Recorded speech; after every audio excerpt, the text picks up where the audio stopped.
The fog is rolling in and the riders are rolling away. Up here, 1,850 meters, Cuitu Negru, the ski run, the finish of stage 15 in the Vuelta España 2024. And the stage winner, well, it was a rider you would have recognized from a few days ago. Spaniard Pablo Castrillo riding for the second division team.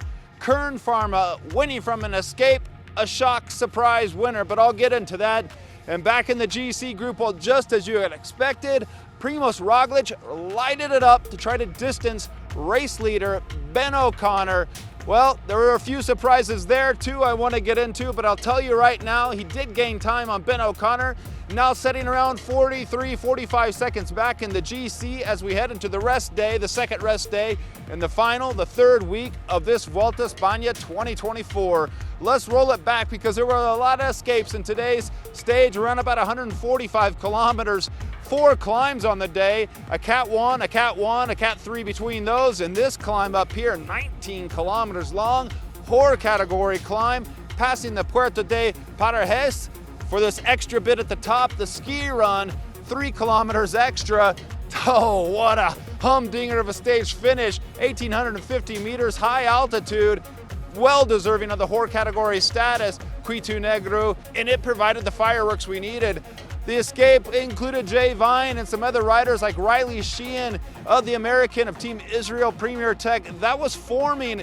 More riders were coming across, and oddly enough, UAE Team Emirates were attacking behind with Soler and Sivakov while they had Jay Vine up the front, so a little bit of confusing tactics. Riley Sheehan's teammate George Bennett also joined. We had a large group at one point, and they were all fighting it out, but the key thing to think about and the key thing to remember is when we got to this final climb, it was 3 men and 3 men only.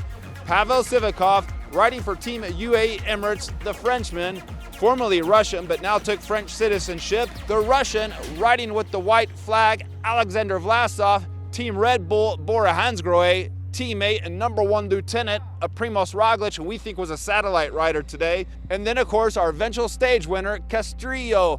Those 3 riders had an advantage of around 2 to 3 minutes or so, and we thought, okay, 19 kilometers to go. GC is riding hard behind. At that point, we had T-Rex Quick Step pulling for Mikel Landa. Red Bull right behind those riders, and Ben O'Connor had his decathlon boys there too, so we thought, well, this is going to be a GC battle up at the front, GC battle for the stage win, and of course the bonus seconds. Well, we were surprised. Pavel Sivakov was doing the work all the way up the climb, leaving us to scratch our heads, not because of Vlasov, his former countryman, who they've disputed a few times in this race because Sivakov has said Vlasov was chasing him down because of their Russian ties and back and forth. They've ironed things out, and Vlasov had the right not to work. He had Roglic back in the bunch, and Sivakov, for his part, he said that he was working for the GC, so he was just powering ahead for his GC position, although he's not very high up in the GC, so he should have perhaps tested his rivals there, especially Castrillo. And we thought, yeah, Castrillo's looking a little bit weak, and frankly, he's a bit of a big boy, even for winning that smaller summit finish the other days. And we didn't think he was going to be a contender for the stage win, but he shocked us all, and shame on you, Sivakov, for not testing him earlier on and just doing all the hard work because you didn't get the stage win. Castrillo, when he hit the final 3K, the second part of this 24% gradient, because there was 24% gradient around 7 kilometers to go, and then another section, 24% gradient, tough, steep stuff if you've ever tried riding it on your bike, leading up here to the finish line. And that's when Castrillo hit him, and hit him hard. He was never seen again, riding clear for the stage win. Sivakov, rightly so, destroyed. Vlasov attacks him, and well, forget about being a satellite man at that point. He's riding for the stage win. So we thought maybe he would catch Castrillo, get the stage win, and leave us all scratching our heads. Why didn't he ever do any work? Well, we knew the answer. He was a satellite man, but if he was going for the stage win, maybe he should have contributed a bit. And he beats Castrillo, never sets up and works for Roglic, but he didn't catch Castrillo. Castrillo won the stage, and back to our GC group because his T-Rex Quick Step working so hard for Landa, which I don't know why, because they should have forced Team Red Bull Bora Hansgrohe really to set the pace. They're the team with everything to win in this Vuelta España because Primoz Roglic is on the rise, where Ben O'Connor just needs to defend Ben O'Connor lost a key important domestique with Felix Gall early on. We'll have to dig into that to find out what happened to the Austrian rider Felix Gall.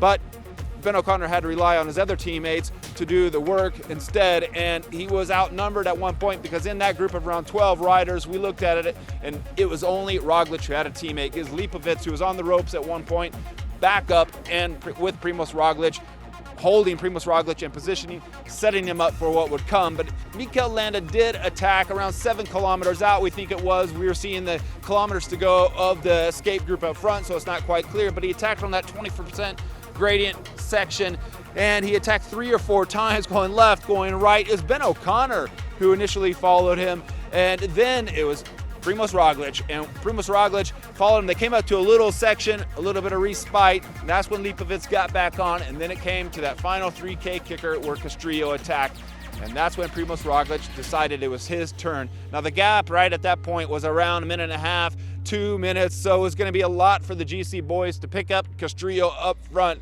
even though it was a steep climb up here to get to 1,850 meters in altitude.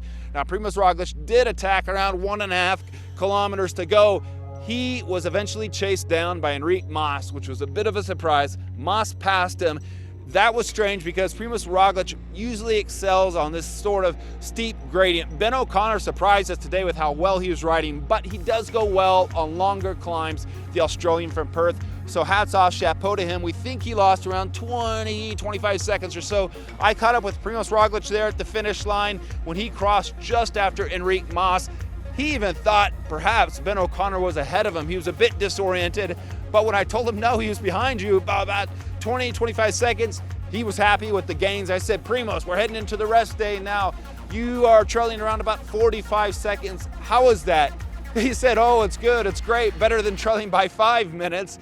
Yes, he has a point. He's gonna be happy with the gains because at the start of the day, he was around 1 minute, 1 minute 15, 1 minute 20 behind Ben O'Connor. He's moving up, and with the climbs to come in the third week, they do suit the 3-time Vuelta España winner, Primoz Roglic, riding for Red Bull Bora-Hansgrohe. Today, Kern Pharma, the second division team, over the moon, the team in green, celebrating again a stage victory, again with Pablo Castrillo, the Spaniard. But today we witnessed a great GC battle. Primoz Roglic showing he's the man to beat heading into the third week. Enric Mas setting third overall, giving us all a lot of worries and wonders what's possible for him in the third week, but a bit too far off to challenge for the first place spot when we get to Madrid next Sunday. For now, we're left with the good battle on our hands. It's Primoz Roglic gaining time on Ben O'Connor, and it's Ben O'Connor defending his red jersey race lead with pride, with strength as we head into the third week of the Vuelta España 2024.